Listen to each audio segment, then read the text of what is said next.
And here we have the more command. That's used to view the text files in the command prompt, displaying one screen at a time in case the file is large, for example, log files.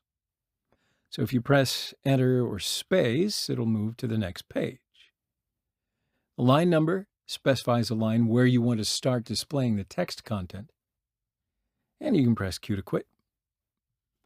Let's go to Cali.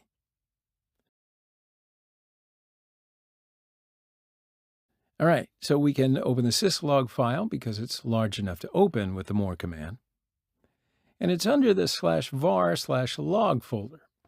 Oh, and we get permission denied. Okay, so it's an error. But as you remember, some commands, operations, or files require root privileges. And as a standard user, we won't be able to access these files, or we won't be able to, perform any of these important actions. So to change the user to root, just run sudo more/var/log/syslog, enter the password.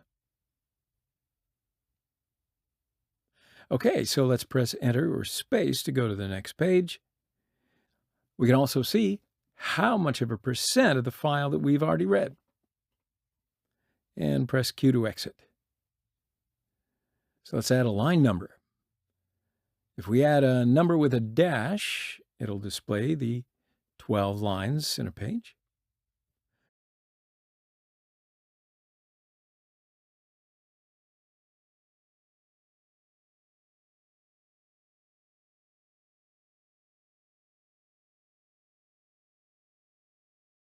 So let's add a number with a plus sign, and it specifies a line where you want to start displaying the text content. So it started displaying from line 123.